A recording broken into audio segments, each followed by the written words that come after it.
He showed up at my job with a ring and a threat. You belong to me. I had 3 minutes to run. Honey, pour yourself a glass of something strong. Make it a double. Because the tea I am about to spill is so hot, it's going to burn your tongue. You think your family is toxic because your aunt asks why you're still single at Thanksgiving. Please. My family didn't just ask about my love life. They tried to manufacture it, package it, and sell it to the highest bidder like I was a prime cut of meat at the butcher shop. And the butcher? He was my first cousin. But let me back up, because to understand why I was hyperventilating in a bathroom stall in Buenos Aires, climbing out of a window that was smaller than my hips, you need to understand where I came from. I was born in a coastal town in Colombia where the humidity ruins your hair the second you step outside, and the poverty is so thick you can taste it in the dust. My family contributed heavily to that poverty statistic. We didn't have running water half the time, and dinner was often just rice and whatever prayers my grandmother whispered over the stove. But you would never know we were broke by looking at my mother. My mother, bless her delusional heart, spent every peso we had on liposuction, fillers, and hair treatments. She was stunning. Don't get me wrong. Brown curls that were stiff with hairspray, an hourglass figure that defied gravity, and heart-shaped lips that were always painted red. But beauty was a currency to her, the only currency. And the second I was old enough to walk, my grandmother, my abuela, dragged me right into that bankruptcy. They didn't teach me math or science. They taught me how to wrap my thighs in saran wrap before bed to sweat out the fat. They taught me to suck in my stomach until I felt lightheaded before any event where men would be present. Even if it was just the local market, my mom would sit me down between her legs with a hot comb. I can still smell the burning hair. It smelled like sulfur and shame. She'd pull so hard I thought my scalp was going to detach from my skull. Beauty is pain, mija, she'd say while I tried to hold back vomit. And pain is the price of a husband. While my brothers were out playing soccer, encouraged to dream about being the next big athlete to buy the family a mansion, my life was a blur of beauty pageants, push-up bras padded with tissue, and learning how to dance. And by dance, I mean throwing it back until some gringo tourist decided I was worth a green card. That was the plan. The grand strategy. Find a nice tourist, puncture the rubber, and baby trap him into taking us all to Miami. It was predatory, it was gross, and it was my entire reality. By the time I hit puberty, men at the Colmado started calling me Reina and offering me free sodas. My abuela would pinch my waist and whisper, "See? It's working. Don't ruin it by opening your mouth and looking stupid." My beauty was admired, but my brain was treated like a tumor, something to be ignored or excised. But I was a stubborn little thing. I had these tiny acts of rebellion. I stopped saying gracias when old men catcalled me. At parties, I'd pour my drink into the planters when no one was looking. And at night, while everyone slept, I read. I found broken, discarded books and devoured them by flashlight. It made me incredibly sad, though. I felt like I was hoarding gold in a sinking ship. I knew girls like me didn't get to use their brains. We were just decorations. Until the day I met Liam. I was working at the family shop, bored out of my mind, wearing a top my mother had forced me into, something tight enough to cut off my circulation. Liam walked in, and he looked different. He was wearing linen, looked exhausted, and had this genuine, non-predatory smile. My mother was watching me from the back like a hawk. I felt her eyes boring into my skull, so I went into autopilot bimbo mode. I walked up to him, batted my eyelashes, ran a hand down his arm, and asked where he was from in my sultriest voice. Usually this is the part where the guy gets flustered, buys everything in the shop, and asks for my number.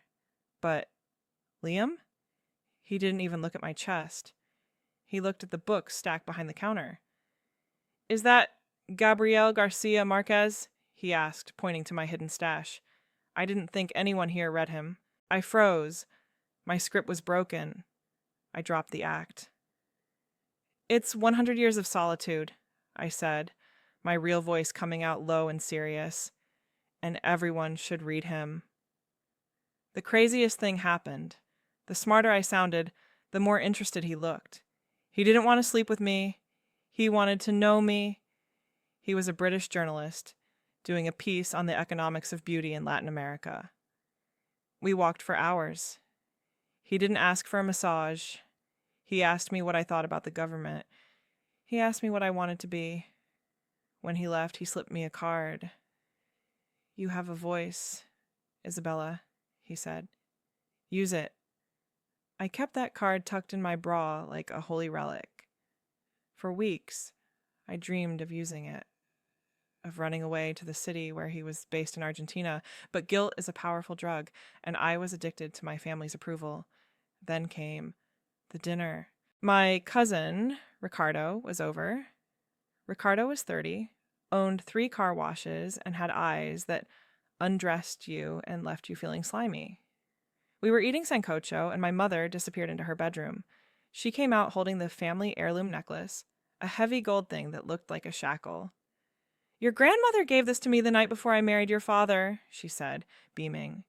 She walked over and clasped it around my neck. It felt cold and heavy. Then Ricardo wiped his mouth with a napkin, looked me up and down like I was a used car he was thinking of buying, and said, "Isabella, mi amor, you look ripe, ready for a husband." My stomach dropped to my feet. "What?"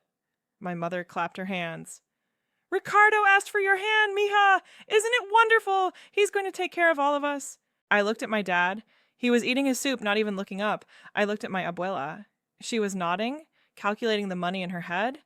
They had sold me. They had literally sold me to my cousin because he had enough money to pay for my mom's next round of Botox. "You can't be serious," I whispered. "He's my cousin." Ricardo laughed, a wet, arrogant sound. "We're second cousins, Isabella. It's legal. Don't be difficult. You're pretty, but you're getting old. 22 is almost expired." That night I didn't sleep. I waited until the house was silent. I went to the family piggy bank, the emergency fund my dad kept, and I took every single peso. I grabbed a bag, stuffed it with clothes, and took Liam's card. I left a note on the table that said, "I am not livestock." It took me 3 days of buses and hitchhiking to get to Buenos Aires. I was terrified, hungry, and exhausted. But when I walked into that city, nobody looked at my body. I was invisible, and it was the most liberating feeling in the world. I found Liam. When he saw me, he didn't ask questions. He gave me cash, helped me find a hostel, and got me a freelance gig translating articles. I reinvented myself. I chopped off my hair, my mother's pride and joy, into a short, jagged bob. I bought baggy pants and oversized sweaters. I stopped wearing makeup. I looked in the mirror and didn't recognize the girl staring back, and I loved her. I was free. If you're already shook, hit that like button, because I haven't even gotten to the worst part yet. You think escaping was the end of the story?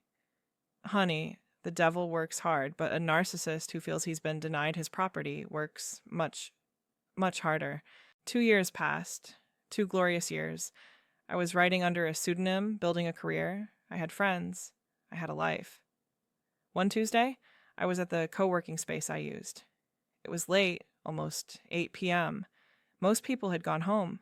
Liam called me to say he had a lead on a big story and was running late. I was packing up my laptop when I heard the door chime. I looked up, expecting the cleaning crew. It was Ricardo. My blood turned to ice. The room spun. He was standing there, wearing a suit that was too tight, holding a bouquet of roses that looked like they had been dead for a week. "There you are," he said. His voice was smooth, terrifyingly calm. "You're hard to find, Prima." I couldn't breathe. My throat closed up. How did you find me?" He walked in, ignoring the members only sign. He looked around the office with a sneer. "Family has ways, Isabella. You think you can just steal from us and disappear? Your mother is sick with worry. Literally sick." He dropped the flowers on my desk. They landed with a heavy thud. Then he reached into his pocket and pulled out a ring box. He popped it open.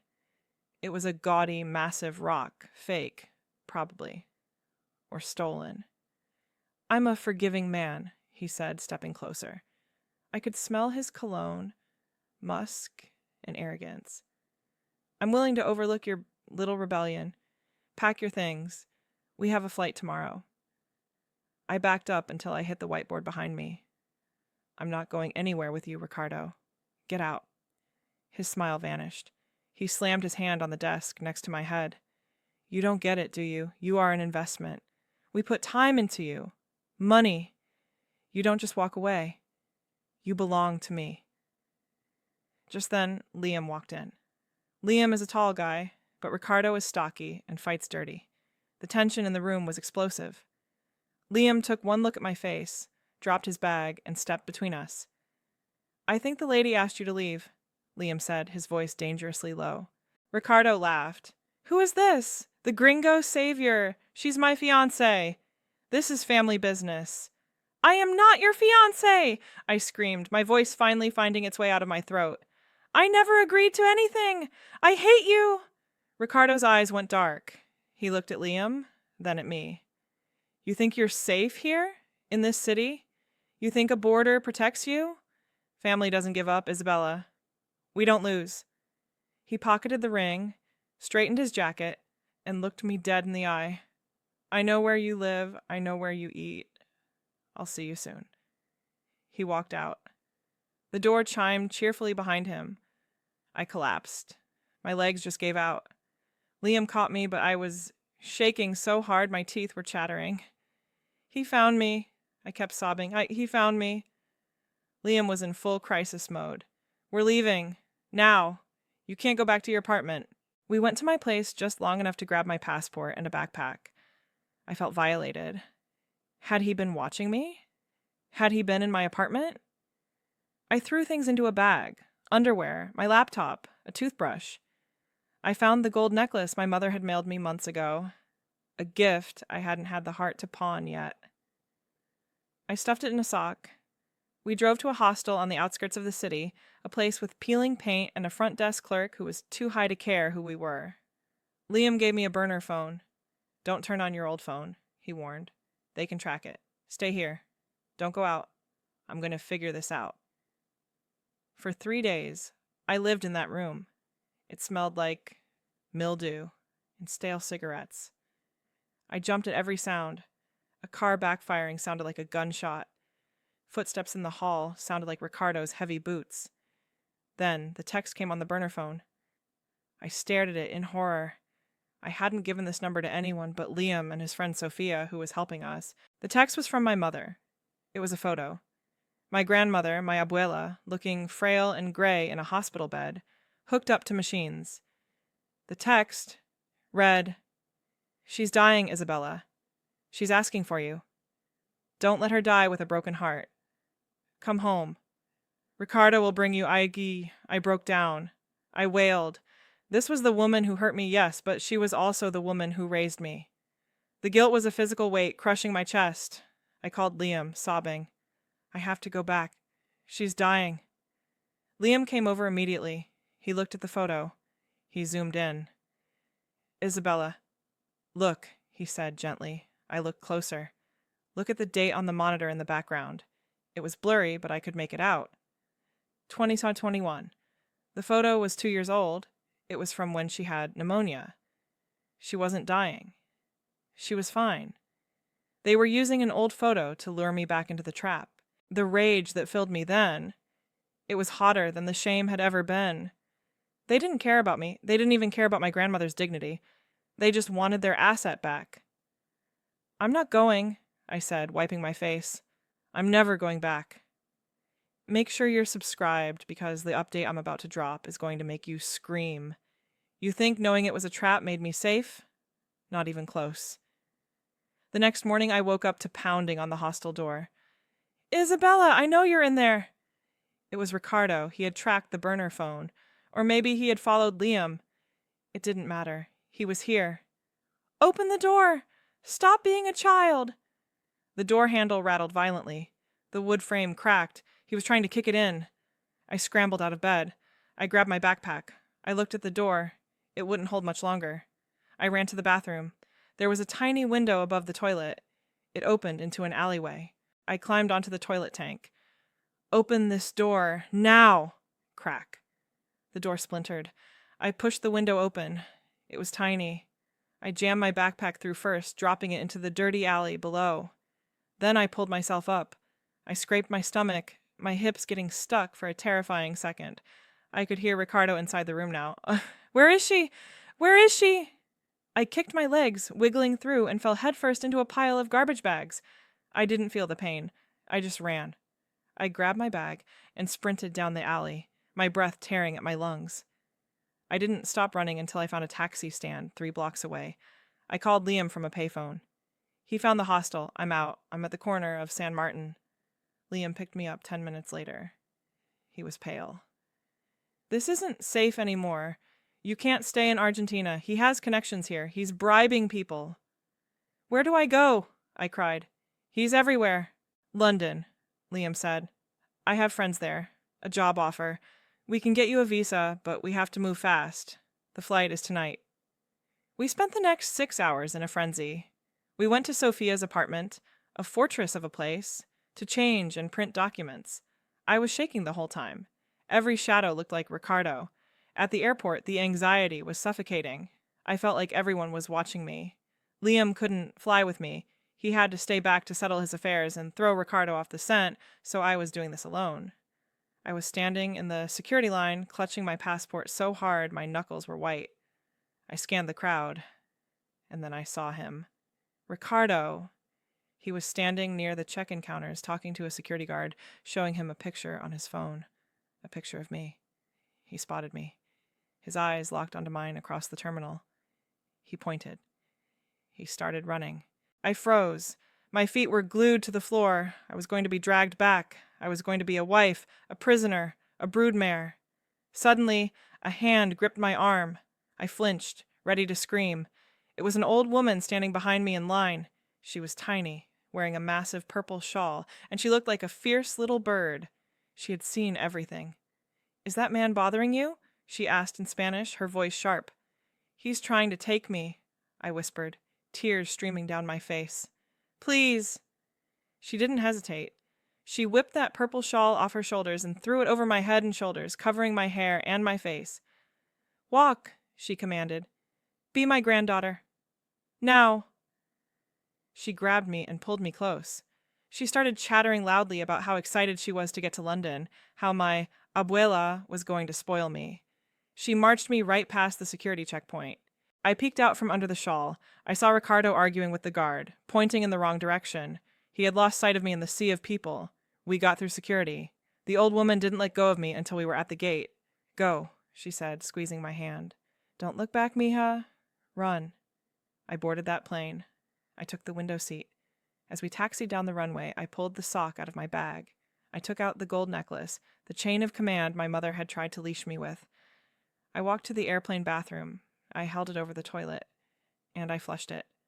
I watched the gold swirl away. It was gone. The fallout. I landed in London 14 hours later. The air was cold and gray, and it was the most beautiful thing I had ever seen. Liam's friends met me at the airport. They took me to a flat that smelled like rain and old books. Update 1, 2 weeks later. I'm safe. Liam arrived yesterday. We are safe. We found out through Sophia that Ricardo went berserk at the airport. He was detained by security for causing a scene. He's currently back in Colombia, and let's just say his investors aren't happy that he spent a fortune chasing a ghost and came back empty-handed. I blocked every number associated with my family, but before I did, I sent one final text to my mother. The investment is gone. The bank is closed. Don't contact me again. Update 2, months later, legal action. So, the tea gets hotter. My career in London took off. I wrote an article about my escape, changing names, obviously, and it went viral. A publisher reached out. I'm writing a book. But here's the kicker. My dying grandmother, she's alive and kicking. In fact, she was seen at the bingo hall last week wearing a new dress. Apparently, without me to sell off, the family cash flow has dried up. My mother had to get a job, a real job. She's working at the bakery she used to turn her nose up at. Ricardo. He got arrested for fraud. Turns out he was running a Ponzi scheme through those car washes. He's facing 10 years. I guess karma is the only bitch nastier than he is. Final update. The Karma Eich resolution. I walked past a mirror today. I saw myself. No makeup, messy hair, tired eyes from writing all night. And for the first time in my life, I didn't see a product. I saw a person. I have a question for you guys in the comments. Do you think I should send a copy of my book to my mother when it gets published? Or is my silence the loudest message I can send?